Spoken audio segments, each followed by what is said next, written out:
ಭಗವಂತ ಈ ರಾಜ್ಯದ ಜನತಾ ಜನಾರ್ದನ. ಇದೇ ಸಿದ್ದರಾಮಯ್ಯನವರು 2017 ಮುಂದಿನ ಸರಿನೂ ಕಾಂಗ್ರೆಸ್ಸೇ ಬರೋದು, ಕಾಂಗ್ರೆಸ್ಸೇ ಅಂದ್ರು, ಬರಲೇ ಇಲ್ಲ.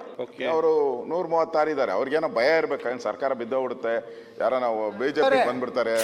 ಅಧ್ಯಕ್ಷರೇ, ಈಗ ಅಭಿವೃದ್ಧಿ ಬಗ್ಗೆ ಚರ್ಚೆ ನಡೀತಾ ಇದೆ, ಬೇಡ. ಈಗ ಸಿದ್ದರಾಮಯ್ಯನವರು ಅದು ತಿರುಗಿ ಸುತ್ತಿಸ್ತಾವ್ರು ಊರೆಲ್ಲ. ನಾವು ಡೆವಲಪ್ಮೆಂಟ್ ದಯವಿಟ್ಟು ಬೇಡ. ಈಗ ಅಧಿಕಾರಕ್ಕೆ ಬರೋದು ಅವ್ರ ಕೈಯಲ್ಲೂ ಇಲ್ಲ, ನಮ್ಮ ಕೈಲೂ ಇಲ್ಲ, ಭಗವಂತನ ಕೈಯಲ್ಲಿ ಐತೆ. ಭಗವಂತ ಎಲ್ಲ ಜನಗಳ ಕೈನಲ್ಲಿ. ಆ ಭಗವಂತ ಈ ರಾಜ್ಯದ ಜನತಾ ಜನಾರ್ದನ. ಇದೇ ಸಿದ್ದರಾಮಯ್ಯನವರು 2017 ಮುಂದಿನ ಸರಿನೂ ಕಾಂಗ್ರೆಸ್ಸೇ ಬರೋದು, ಕಾಂಗ್ರೆಸ್ಸೇ ಅಂದ್ರು, ಬರಲೇ ಇಲ್ಲ. ಅದಕ್ಕೆ ಕಳೆದ 30 ವರ್ಷದ ಇತಿಹಾಸ ನೋಡಿ, ರಿಪೀಟೇ ಆಗಿಲ್ಲ, ಯಾರು ರಿಪೀಟ್ ಆಗಿಲ್ಲ. ಅದರಿಂದ ಯಾರು ಪರ್ಮನೆಂಟ್ ಅಲ್ಲ.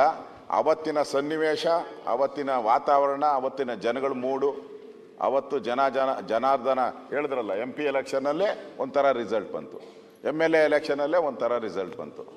ಅದರಿಂದ ಅವತ್ತಿಗೆ ಕಾಯೋಣ, ಆ ಥರ ಬೇಡ. ಅಷ್ಟಲ್ಲೇನ ನಿಮ್ ಭಯ ಇದ್ರೆ, ಸರ್ಕಾರ ಬಿದ್ದೋತತೆ ಅಂತ ಭಯ ಇದ್ರೆ ನಾವೇನ ಮಾತಾಡೋಣ. ಅವರು 136 ಇದ್ದಾರೆ. ಅವ್ರಿಗೇನೋ ಭಯ ಇರ್ಬೇಕು, ಸರ್ಕಾರ ಬಿದ್ದೋಗ್ಬಿಡುತ್ತೆ, ಯಾರ ನಾವು ಬಿಜೆಪಿ ಬಂದ್ಬಿಡ್ತಾರೆ ಅಂತ ಏನೋ ಭಯ ಇದ್ರೆ. ಸದ್ಯಕ್ಕೆ ನಿಮಗ್ ಭಯ ಇದೆ. ಚರ್ಚೆ ಮಾಡಬೇಕು.